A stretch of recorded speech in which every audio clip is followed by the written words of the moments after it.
Hello, everyone, and welcome to Decoding the WSL, the podcast dedicated to the stats and facts of the WSL. I'm your stand-in host, Jacob Bernstein, and I'm joined today by two esteemed guests. Firstly, we have podcast regular Tom Maher, who is sporting a Hounslow Harriers shirt today. Tom, how are you doing? I'm good. Paying homage to the greatest football film of all time, Bend It Like Beckham, of course. Nice one. And secondly, we've got someone on who's got a 100% record on Know Your Stat with 3 wins out of 3. We've got Laura Howard on. Laura, how are you doing? I get more and more nervous every time I come on this show with that record. So yeah, it might be a weight off my shoulders the day it goes. Yeah, well, listener, you'll have to tune in or stay tuned in until the end of the episode to hear if Laura can keep that 100% record up. But let's get into game week 8. VARsical, as dubious decisions still the headlines at the Emirates in a 1-1 draw between Arsenal and Chelsea. Tailor-made, as Miri Taylor's goal secured a 1-0 win for Villa away at United. God, that free kick was amazing from Evelina. It was Freya Godfrey's double who secured the win for London City Lionesses against Spurs. 3 points is nearly what both Liverpool and West Ham had for the first time this season, but they were robbed in the final moments through late equalisers from Brighton and Leicester, respectively. Surely not, as Bunny Shaw's 5th WSL goal sends City to the top of the WSL. So that's kind of a wrap up of this weekend's action. Let's kind of deep dive into them. So let's start at the Emirates. So the first game of the weekend, or at the same time as the United Villa game on Saturday, was Arsenal versus Chelsea. It was a 1-1 draw. Alyssa Thompson's chip gave Chelsea the lead. Alessia Russo equalised late on for Arsenal, but ultimately it was controversial decision-making that stole the headlines. Arsenal had 2 goals ruled out, perhaps wrongly, one for a handball from Stina Blackstenius and one for offside very late on from Frida Marnham. And even Russo's goal was dubious. It could have been given offside. Arsenal had 1.3 XG to Chelsea's 2.2 XG, and Arsenal weathered a bit of the Chelsea storm. In the first half, Ritten Callerid had a shot off the post, Katarina Macario had a shot off the bar, and Vika Kaptein had a header save from close range. My first question is to you, Tom. Obviously, kind of the talking point coming out of this game is more to do with kind of VAR and decision making. What do you think about, firstly, the decisions made in the game? And secondly, do you think VAR should be introduced in the WSL? Yeah, let's go. It was a fantastic game of football, by the way, just like decisions or otherwise. It was one of my favourite games I've been to. I think it was just fantastic. The atmosphere was incredible as well. It was so loud. But yeah, I think if I'm going through the big decisions one by one, feel free to absolutely smoke me in the comments on this one. But I think Stina Blackstenius, I thought that was a goal for sure. I think it looks like, I don't know what happens if it's her momentum, but her hand does go back as if it's been hit by the ball. But from another angle, you can tell that it hasn't. So I I have more sympathy with the referee, but I think, that was a goal. That should have been a goal. I can't remember if it was Victoria Pelova next. I think that was definitely a red card. I think she should have been sent off for that challenge. It was reckless, out of control. And I think she should have been sent off. Then the Russo goal, I think the Russo goal was next. I think that was offside just about. I think it was very close, but I think it was just about offside. And then the Manham one looked onside, but I'm not 100% sure, to be honest. But I think given that we're like a couple of days after and we can't really give definitive answers on a few of these decisions, kind of does say a lot about how difficult it is for the referees there in these matches. I think the VAR question is a tricky one, because we've seen VAR come in on the men's side and we are still getting decisions that don't make any sense, I think. So I find it hard to know really what to do. I mean, as an Irish person, I always feel like my initial thought is VAR, we need VAR after that Henry handball. But the longer we've been with VAR, the more I think that they might have looked at that and just said, "That was all good. It was fine, not handball." Because it just doesn't rule out the kind of like poor decision making, and I do think it comes back to refereeing.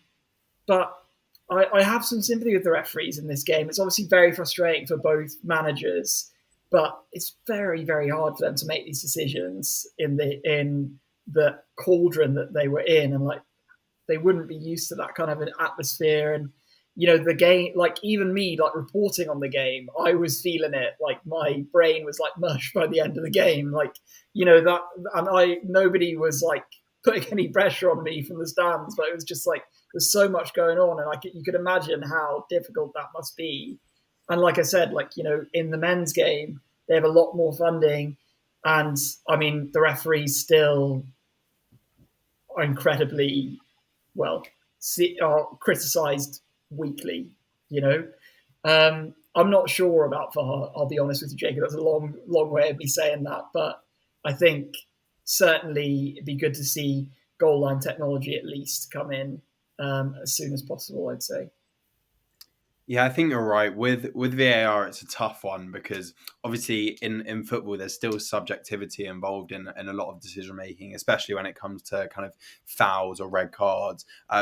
I think, goal line technology is a no-brainer because that's objective. It's either in or it isn't. But I think I also have sympathy with the referees because obviously when you kind of, for the Stina Blackstenius one, for example, when you kind of pause it and show the replay, it's maybe very obvious or a bit more obvious that it didn't hit her hand. But if you're a referee making an in the moment decision, it becomes a lot harder. So that's why I'm for VAR personally, just because it gives referees the opportunity to rewatch and make that decision, regardless of if they're going to get it wrong or right. They still have the opportunity to make the decision. Laura, I'll come to you with a different kind of question. It was second half dominance from Arsenal. Chelsea actually didn't have a shot from the 64th minute onwards. Arsenal had 11 shots in that period. And in that period, they accumulated 0.92 XG with kind of one goal and the Frida Maanum goal ruled out in that kind of latter second half period. Will Arsenal take positivity from this game, or will they be gutted not to get a win here? I think both, probably. I think the overwhelming feeling will probably be that kind of fired up, gutted to not get a win. Like it was a must-win game, really. When it comes down to the title race, you can't really escape that. When you look at the table now and how far away Arsenal are off your Cities and your Chelseas, and how perfect they're now going to need to be. But I do think, and I think Renée said this in her press conference afterwards, I'm sure Tom can give a more accurate recount of that, but I'm fairly sure she kind of said like she's proud of how the players reacted and how they kind of got back into the game after that disappointment of the Stina Blackstenius goal. And I think you did really see that. I think that also came from the crowd, and it was like there's some games you come away from as a fan. I was in the crowd in the Arsenal end. And there's some games I think you come away from that I've never felt worse than after that Villa draw this season for Arsenal, because it felt flat. That last minute equaliser is killer, and again it was only a draw. It wasn't a loss, but it felt like a loss, and I was so upset for like a few days after that one. But I came away from that Chelsea game and obviously so disappointed with the result, so disappointed with the decisions and the nature of it. But I think like what Tom was saying, like the atmosphere in the stadium was so good. And I think when you're surrounded by so many people that feel the same thing and feel that same anger, and it's like that, it was honestly electric in there. I don't think I've felt a stadium like that since Lisbon. And yeah, so I didn't come away feeling like absolutely terrible. And I hope that the players can maybe take some of that energy and use that in a similar way to the crowd did in kind of, let's move on, let's go and do something in the Champions League. We've got Bayern Munich away. It's going to be a tough fixture, but we can take that energy there. And I'm sure that's what Renée Segers is using that for, when you kind of had time to reflect on that a little bit and to do what they did against Chelsea. I think on the flip side of that, Chelsea would be saying like, we don't actually need to worry. We got a point, which was all we needed in this match. Who cares if we had one shot in those final 30 minutes? we did what we needed to do. And I think there's an element of Arsenal, how much can you take from playing against a team that didn't need to win? And so I think there's a balance there, and there will be, I think, in the immediate aftermath, it will just be absolute gutted with those decisions. But I think, you've got to take something away from it, and obviously that, arguably on a different day with different referees, you had 3 goals there in the final stages. So there is parts to be positive about that, and I thought all the substitutes made a real impact, and that's definitely something they can take away. Yeah, I think you're right. I think it's sometimes really hard to separate result from performance, but here that's almost what you've got to do, because the performance there, and it's just like a few unfortunate decisions kind of on another day, they go your way. Arsenal get the win, and it's a huge win. But anyway, let's move on to the other game that was on midday on Saturday, which was United v Villa. Villa won the game 1-0 in a surprising win. Murray Taylor with a goal from a corner was the only goal of the game. That meant that Villa broke United's unbeaten run. It's United's first loss of the season. Villa were also the only team to keep a clean sheet this week in the WSL. United did control possession 63%, but they did only have 2 shots on target. And the XG was relatively even, 1 for United and 0.9 for Villa. Laura, I'll come to you first. It's United's first loss of the season. Is this just a blip for them and just like one unlucky result, or might this start a trend of downward results, especially with the Manchester derby coming up this weekend? Yeah, I mean, that's going to be a huge game for them. I think you look at this and you think, this United squad and what we've seen of them so far this season is more than capable of bouncing back from this and getting results going forward. But I think what it maybe speaks to is a concern over their squad depth a little bit, like how much they can rotate, how close they are to, a couple of injuries, a couple of, tired legs from kind of a miserable run. You lose Maya Letizia, for example, from that squad, and or Fallon Tullis-Joyce, and you're suddenly very worried. Like, Letizia her stats compared to everyone else on that team are absolutely ludicrous. The amount of touches, the amount of passes she makes, she's like integral to that team. And I just don't think they have the depth. So I think there are like issues about, are they going to be able to sustain this form?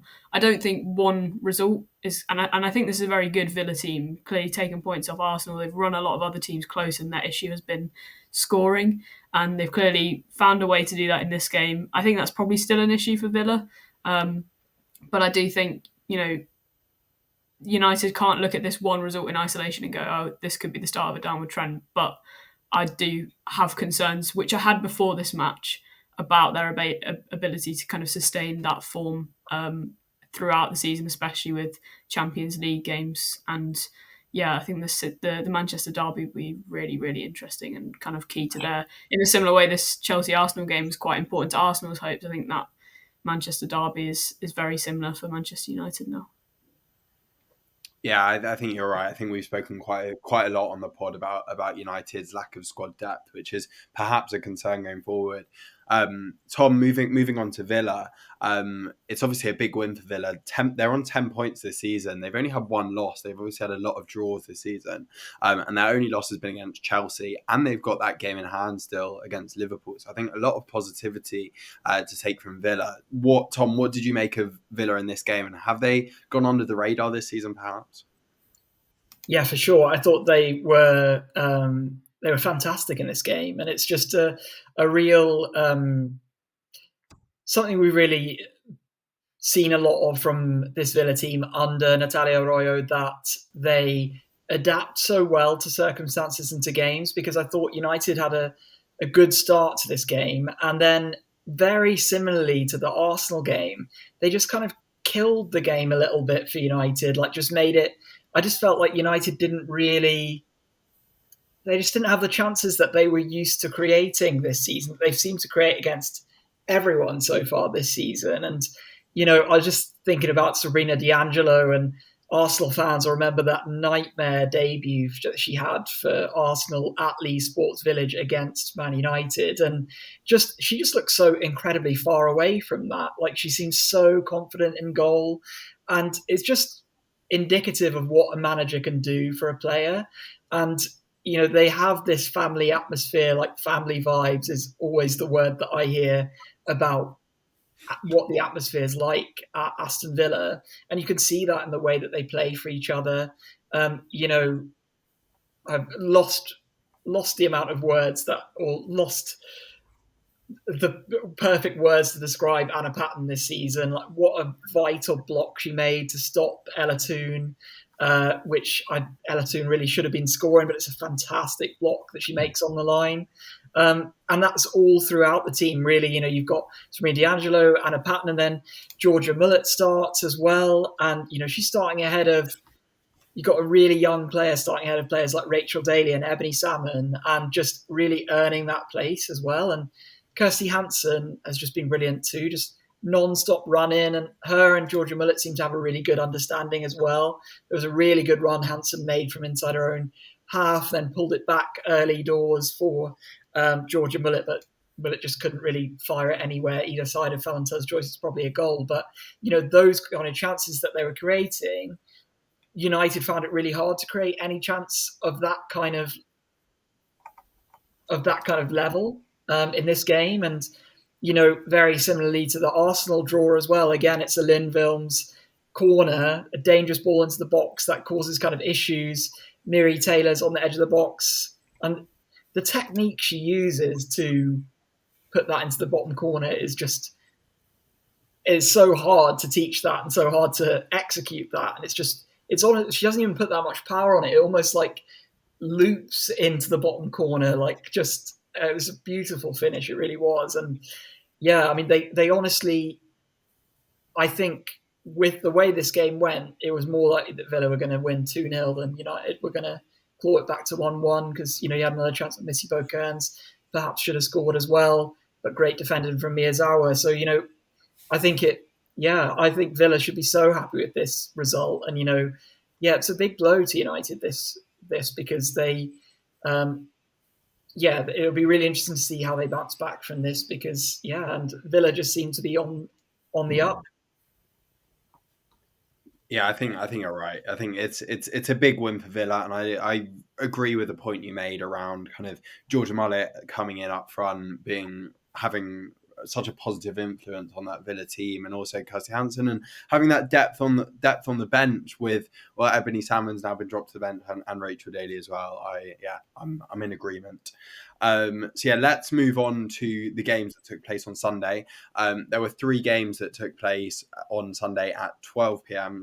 or some of them were at 11:55, I think. So let's have a look at those 3.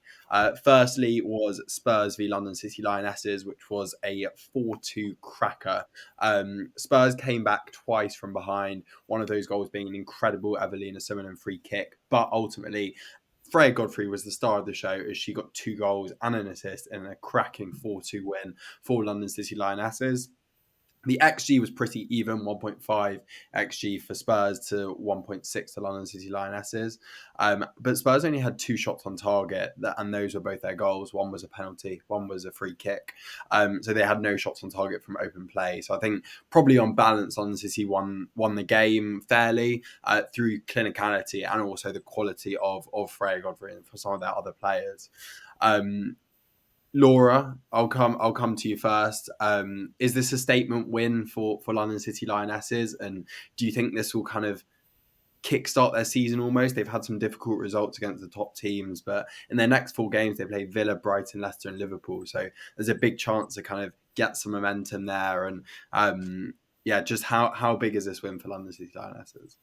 Yeah, I think it's really important. I think also the nature of it's really important. It's not just kind of like scabbing a 1-0 win against Liverpool. It's really, 2-goal margin, 4 goals scored.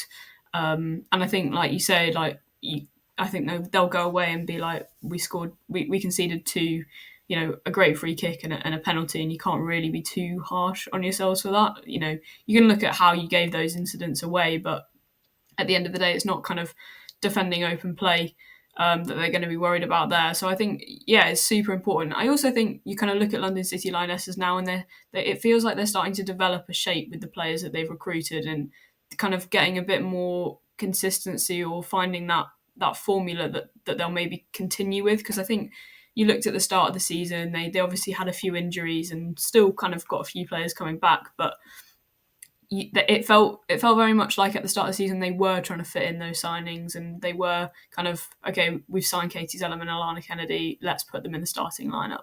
Whereas now it feels like there's a lot more balance to it. They've got Freya Godfrey back from injury, who obviously made a huge impact, and I think Nikita Paris and Izzy Goodwin have found maybe a bit more of a balance, with Paris out on the wing and Goodwin up front, and just kind of slotting those pieces into place. I know that Sangare was coming off the bench a lot at the start of the season. She's now got a consistent starting spot ahead of Kennedy, and we've obviously got Saki Kumagai moving into midfield in place of Zellum. So I think all those changes just feel like pieces kind of shifting into place in their lineup, and that felt like it kind of came to fruition in this match, and it clicked a little bit more. Obviously, a home win's really important as well. London derby, I'm sure there's a bit of marketing there going on around that. I'm sure Michelle Kang hasn't tried to waste that opportunity. I think it is really important, and I think they can definitely take kind of building on those connections, like you say, a really good run coming up for them. Freya Godfrey's performance as well. Some of her second goal, so good, and her assist too, absolutely pinpoint kind of finish crosses. So I think it's really exciting to see her back and kind of firing in the WSL, and it'll be super interesting to see what impact she can make as a fully fit starter at London City Lionesses. So I think it is exciting for them now, and it will be kind of how far can they go, whether they can then. And maybe the real question will be, can they take the momentum that they maybe can build from those fixtures against teams that you'd expect them maybe to do better against, and take it into and start competing in those bigger fixtures, because they have just kind of faded in the bigger fixtures as well. So it's now, can they establish them? Are they just a mid-table team this season, or can they establish themselves in the kind of same category as Villa and start really giving those other teams a go? Yeah, I think so. I think what you mentioned around kind of, well, both obviously Freya Godfrey, but then also kind of Izzy Goodwin and Nikita Paris, I thought the game felt like it was almost won from London City Lionesses on the wing. I thought, although I've had a lot of praise for Amanda Nilden this season, I thought she had a tough time at left back, and Ash Neville also struggled at right back. And obviously for London City Lionesses' second goal, Freya Godfrey found herself in so much space, and she had so much time to put that cross into Nikita Paris. Tom, from a Spurs point of view, just personally, I don't feel too disheartened by the game, just because it felt like there's a lot of positives to take, although we've got the loss. I think there's a lot of positives to take from the fact that we were able to come back twice. What do you think from a Spurs point of view? How did you kind of see the game from Spurs? Yeah, nor should you feel kind of too disheartened by this. I think this is two really good teams coming up against each other, and I think a lot actually hinged on this game on that Nilden own goal, because when it was 2-2, or that period where Sumanen scored that fantastic free kick. I mean, she's been hitting the crossbar as well. As satisfied to see one go in at last for a worldy goal. But there was kind of a 10-minute spell either side of that goal where Tottenham were really in control of the match, I thought, and were playing really, really good football. And then just, having not really looked threatening for a while, London City, they get that set play, get it in the box, and then Nilden is just so unlucky, isn't it? I don't think she even knows the ball's coming near her, and it just, before she knows it, it's bounced off her knee and it's in the back of the net.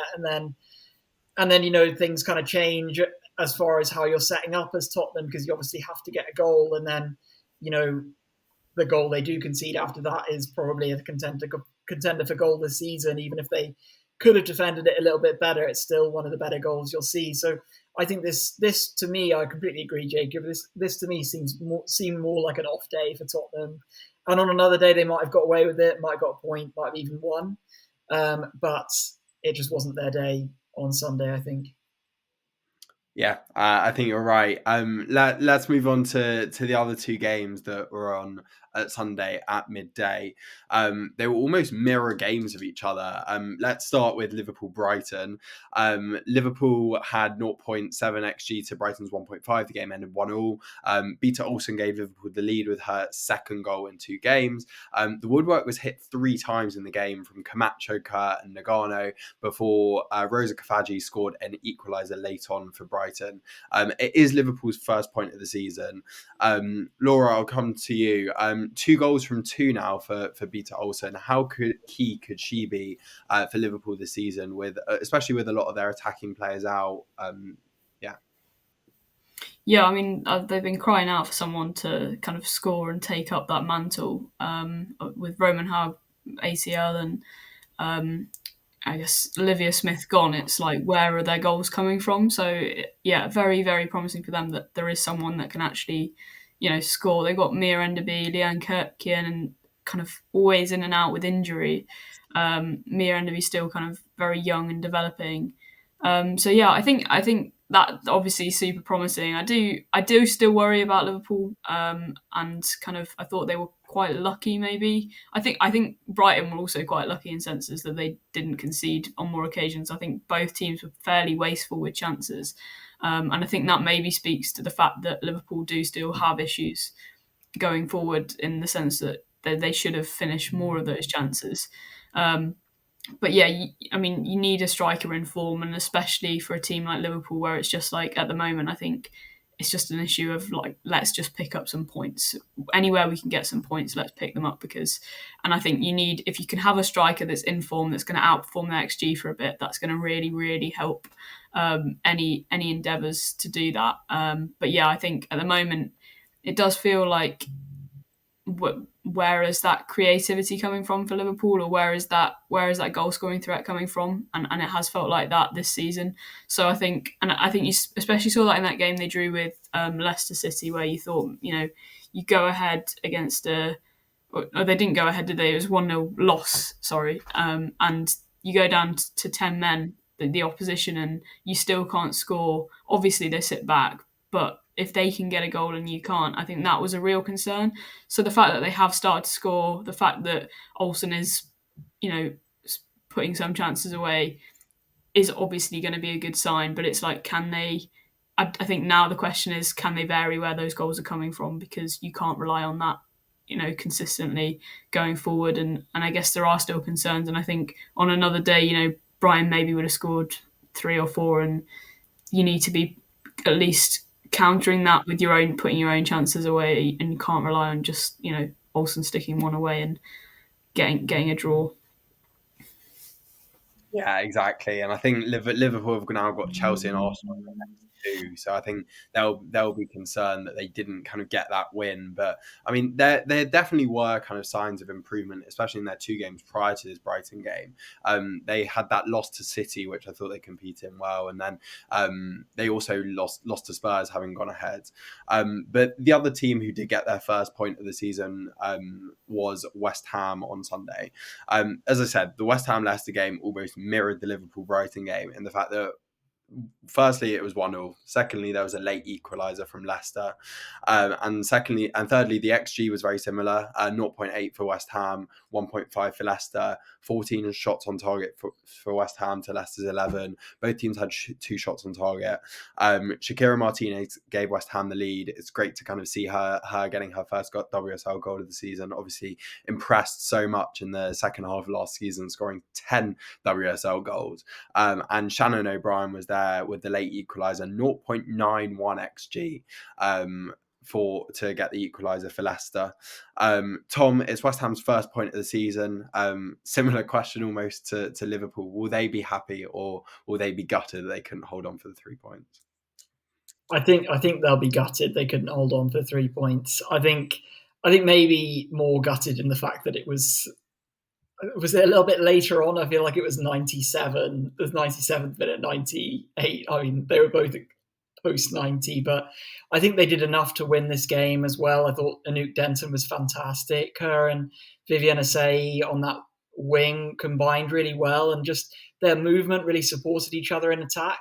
And yeah, obviously they get, like I said last week, they needed some luck, and they certainly got it with that goal, because I don't know if Martinez has it. I don't think Martinez could explain to you how it went in now, never mind at the time, but they did get that luck. And again, it was Denton driving and getting the ball across, but they just don't look, there's just something about West Ham in their own half. Like, I feel like they've lost so much confidence. Like, you know, I feel like you look at a player like Una Siren last season, she just wasn't really, it didn't feel like she was putting much of her foot wrong. And then on Sunday, she was playing well, but then, you know, just on the edge of her own box, she passed it straight to Sam Tierney. It's just like you're giving away a chance, just a gilt-edged chance for nothing. Like, it's just, those kind of mistakes just feel like they're in West Ham at the moment, like they don't have confidence to play the ball around their box right now, and that feels like that's something that they want to do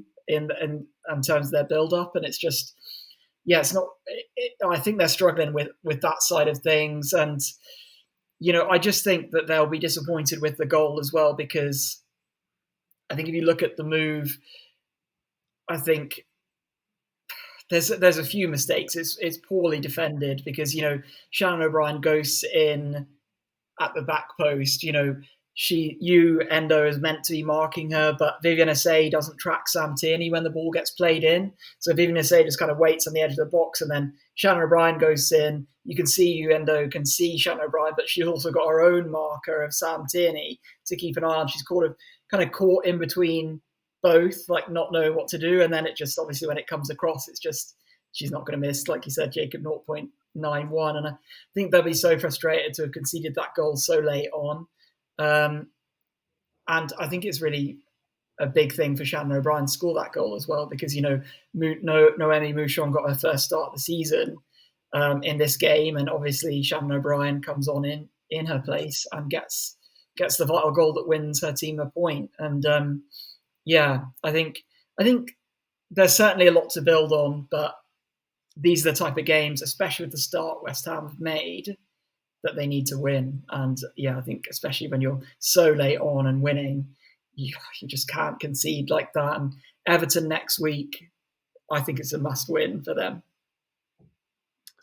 Yeah, and just quickly on Leicester, just looking at kind of their results across the season. I think it's been a weird run of results for Leicester, because in some respects you could say that they've done well. I mean, they've got 3 draws in their last 4 games. They've only won 1 game this season, which was back in matchday 2 against Liverpool. I think their chance creation has been poor. This game against West Ham was the first time that they've got over 1 xG in a game this season, and they haven't scored over 2. They haven't scored over a goal in a game this season, but they will take confidence from the fact that they have got another point. Moving on to the final game of the weekend, which was Everton v City. Viv Miedema and Bunny Shaw scored goals for City, either side of an amazing Kelly Gatgo backheel equaliser. Everton had 1 xG to City's 2.5. And Bunny Shaw had 8 shots in the match, 1.4 xG. She's now on 5 WSL goals for the season, with the most shots in the league with 41. That's 16 more than any player.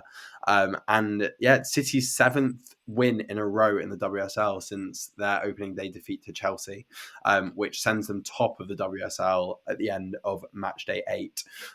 Laura, I'll come to you first. I've got a question for you on Iman Bene. She obviously got the assist for Viv Miedema's goal. 2 goals and 1 assist in the last few weeks. How impressive has she been? And do you think she'll continue to kind of get opportunities as we see players like Lauren Hemp and perhaps Carolyn in the near future come back from injury? Yeah, I mean, a really, really good start to the season. I did see Unbiased tweeting something quite funny about her this week. I can't remember the full tweet, but it was quite easy. But yeah, I think she's obviously had a really good start to the season, and I think especially you kind of look at a player so young coming off a really impressive Euros and then having to kind of hit the ground running in a new league WSL, super competitive. They obviously had that really tough start to the season. You don't want to go away to Chelsea on the opening day of the season, really.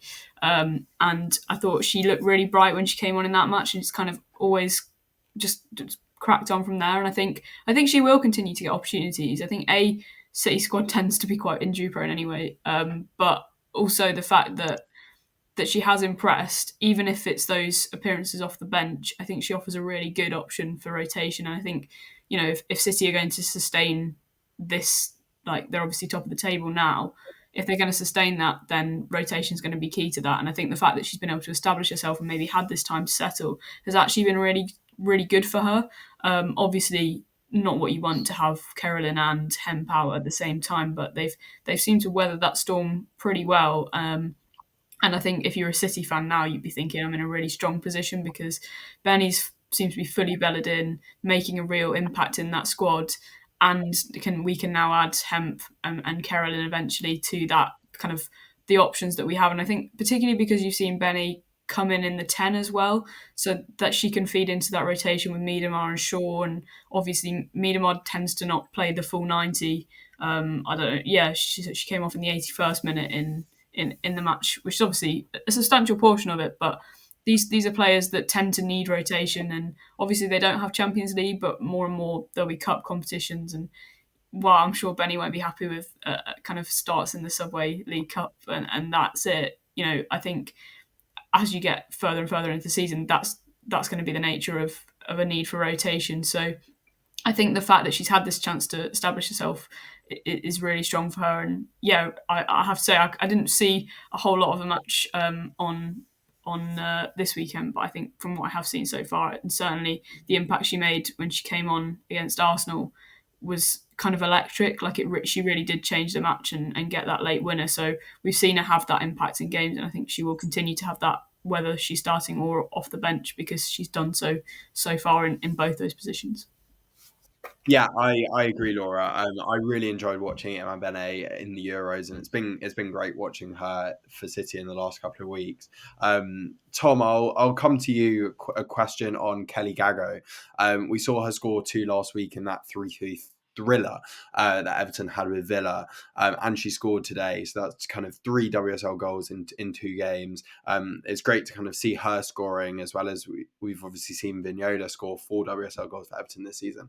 How important will Kelly Gago be for Everton going forward, and how great is it to see her in the goals? Yeah, who cares about Everton getting my fancy team with this kind of form? No, but I think it's vital for Everton. It really is, and for to have a player like Gago and to also have Vignola as well playing so well is really, really important. And God, it was a fantastic goal as well. It was just a beautiful flick, and what I think Everton fans will be so pleased about is the way that it comes through, is the way that it kind of transpires. It's a lovely long ball from Ruby Mace playing, and I think she played as centre back in this game. So, and she had a really good game as well against her former club, but she played this long ball over the top, and it finds Tony Payne, who does what she's so good at, kind of driving at defensive and putting the ball back to Gago, who scores a fantastic goal. And she could have had another as well. She had a really good header at one stage in this game as well, and Yamashita made a brilliant save, and Yamashita was actually fantastic in this game as well. So that kind of goes towards saying how good Everton were in this game. But Gago herself is on form. I think she's one of the best strikers in the league, and I think Everton fans have kind of been crying out for her to start, and we don't really know why she hasn't been starting all these games, whether there has been fitness or injury issues, which kind of feels like there might have been, because when she's got this kind of form in her locker, I think she could be starting for one of the top 4 sides when she's playing like this. And yeah, I thought she was fantastic, and, might be back in the French squad sooner rather than later, the way she's playing right now. Yeah, well, you mentioned aerial fantasy. Let's go on to aerial fantasy. That kind of wraps up the weekend's action.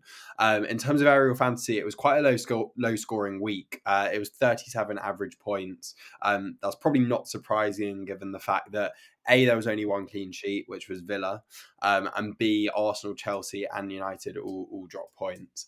Currently first in the Decoding WSL League is the Giraffe, the Kelly, and Mead. I think they were first last week as well, which is Tom Pearce. They got 41 points this week, with Hampton and Letitia scoring 5-pointers, Tamberg with 6, and Bunny Shaw captain with 12. The most points this week was May the Fox Be With You with 65. They had some big scorers. Rosa Kafaji, Kerry Holland, I think, got a 9, Alessia Russo, and the highlight was Freya Godfrey's 16-pointer, who I had on my bench. But yeah, let's move on because I'd rather not speak about that. Going on to the last section of the pod, which I am sure everyone's been waiting for, is Know Your Stat. So if you don't know what Know Your Stat is essentially a game of categories. There are 3 rounds. I'm going to give Laura and Tom a category, and they have to name a player that fits that category until they get something wrong. As we mentioned at the start of the pod, Laura is currently unbeaten and has got a 100% record with 3 wins from 3.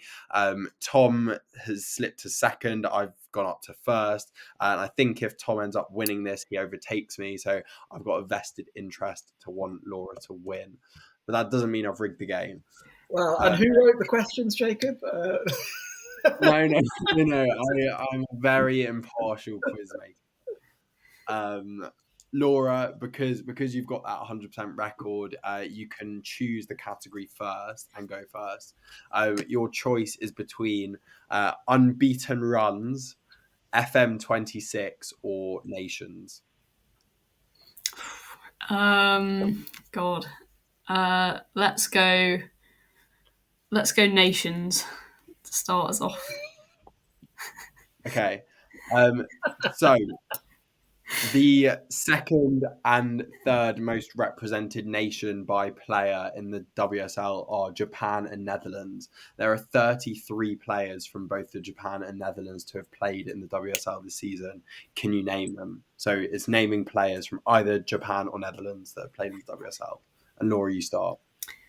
Okay. We'll go for Viviana Miedema to start with. Correct. Do they have to have played for their national team, or do they just have to be of the nationality? Just for clarity. No, just of the nationality. Okay, perfect. Kirsten Kasparai. Yeah, correct. Daphne van Domselaar. Yeah. I need to write these down, actually. Always serious. It's getting serious. Yui Hasegawa. Yes, correct. Victoria Pelova. Yeah. Kiko Seke. Yeah. I'm just catching up on my writing. Chastity Grant. Yeah. Fuka Nagano. Yeah.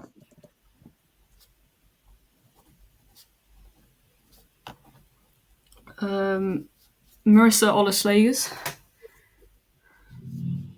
Oleslegers, yeah, of Brighton. Val Berman. Yeah. Fagino. Yeah, Alfagino. Risa Shimizu. Yeah. That's a great one. Toka Koga. Yeah, Toka Koga. Minami for Brighton. Yeah. Kitagawa. Yeah, Kitagawa, you're doing very well, both of you. You've got 15 out of 33. I'm running out now. You and me both. Lisa Kopp. Yeah. Yeah. We had Hayashi. No, we haven't had a Hayashi. Correct answer. Katja Snoys. Yeah. That's who I was going to say. We had Yamashita. Ayaka or Yamashita. Has that been said? No, we haven't. Yamashita. Correct. Lynn Vilms. Yeah. That's great. Might be out here. I've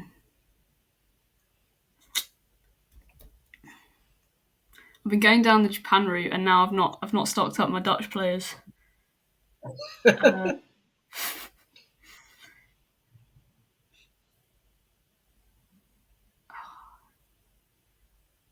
Yeah, I'm going to take too long to think of it. I'll call it. Okay, we've timed Laura out. Tom, correct answer to win the round. Saki Kumagai. Saki Kumagai is correct. Tom, well done. That is a correct answer, and you take round one. That was a very good effort. Just had Rico Ueki come to me at the last minute. That's going to Bloody hell, going up against the champ isn't easy, my lord. No, that was a good round. The ones that you missed off, you missed off 12, but of the kind of bigger names, Laura mentioned Rico Ueki, Hinata Miyazawa, Vika Kaptein, and Dominique Janssen were probably the ones that you missed out on. I knew there was another Chelsea player there, but I couldn't reach it. You know, me and Laura were texting earlier, and she was like, we were talking about like dream gathering. She literally said nations. I was like, when you said that, I was like, oh, for God's sake. Done me on home soil now, Tom. I'm on a losing battle now. I'm ready to choke, Laura. It's all good. Don't worry. So that's round one to Tom. Tom, I'll give you the choice of category for round two. Do you want unbeaten runs or FM26? Let's go unbeaten runs. Okay, so obviously this week, last weekend just gone, United's unbeaten run came to an end. Chelsea's unbeaten run still stands. The last time Chelsea were beaten was when Liverpool beat Chelsea 4-3 on the 1st of May 2024. It's also Liverpool-Chelsea this weekend. From that Liverpool-Chelsea game that was 4-3 in 2024, can you name me the starting lineups and substitutes from both teams? So there are 31 players to get. He knows he's cooked with this question. I can see that. Yeah. I love that. I'm going to go with Leanne Kiernan to start off. Leanne Kiernan is correct. I'll go with Gemma Bonner. Gemma Bonner, correct.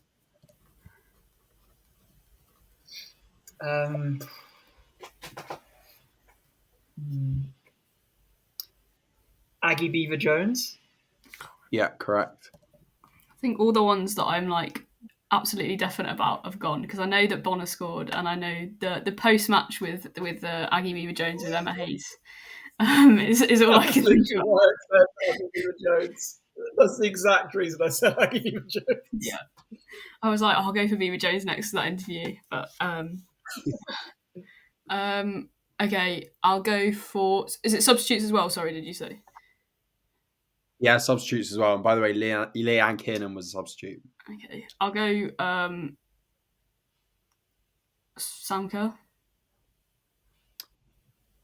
Sam Kerr is an incorrect answer. Was that ACL? Oh, I'm such an idiot. I bottled it.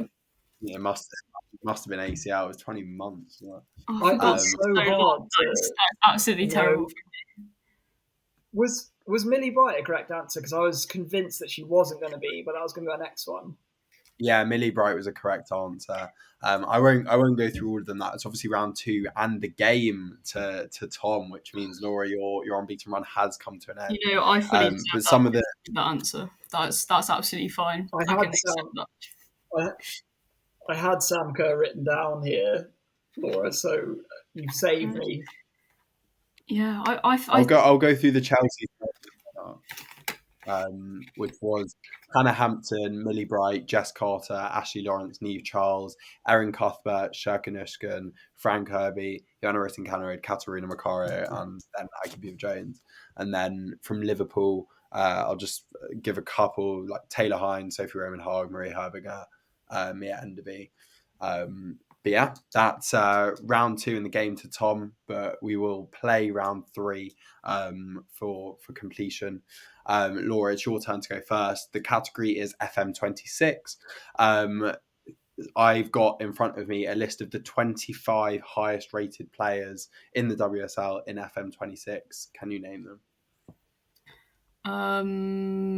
Nope. I'll go for Alessia Russo to start. Yeah, Alessia Russo is correct. She is 6th. I'm going to go Lucy Bronze.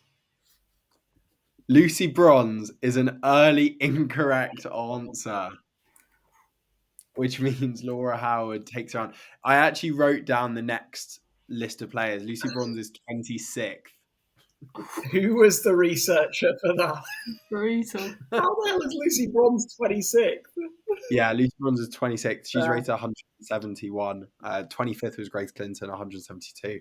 I'll go through the top 10. Was Caldente, Shaw. I have to say, do I? Oh no, it doesn't matter. I thought I had to say correct answer because yeah, it's fine. No. Good. I'll sit back. Clean sheet, Laura. Clean sheet. Huge. It's my consolation. Caldente, Shaw, Kerr, Hemp, James, Russo, Germa, Miedemar, Greenwood, and Baltimore make up the top 10. So yeah, there were 2 quite quick rounds there of Know Your Stat, but Tom, you got the win. I think that means you move up to first. How are you feeling? I'm feeling a bit lucky, to be fair. I'm glad I didn't say Football Manager 26 for the second round, because I would have been sweating going into that final round. And Laura, how are you feeling after losing the 100% record? But will you come back on for redemption? I feel a lot better about coming back on. I've actually been dreading this podcast every time I come on now. So I'm quite happy about the kind of albatross has been released, but quite gutted with the nature of that defeat. I think I could have got quite a few of those players, but went for a silly, what I thought was an obvious answer, and just wasn't. So yeah, I think bottled it like the referees did on Saturday there. Well, yes, we could go a lot deeper into that conversation, but I think we'll leave it there, listener. Thank you very much for listening to our Game Week 8 review. Thank you, Laura. Thank you, Tom, for coming on the pod. And yeah, stay tuned for our Game Week 9 preview coming out in the next couple of days. We will see you soon. Thank you.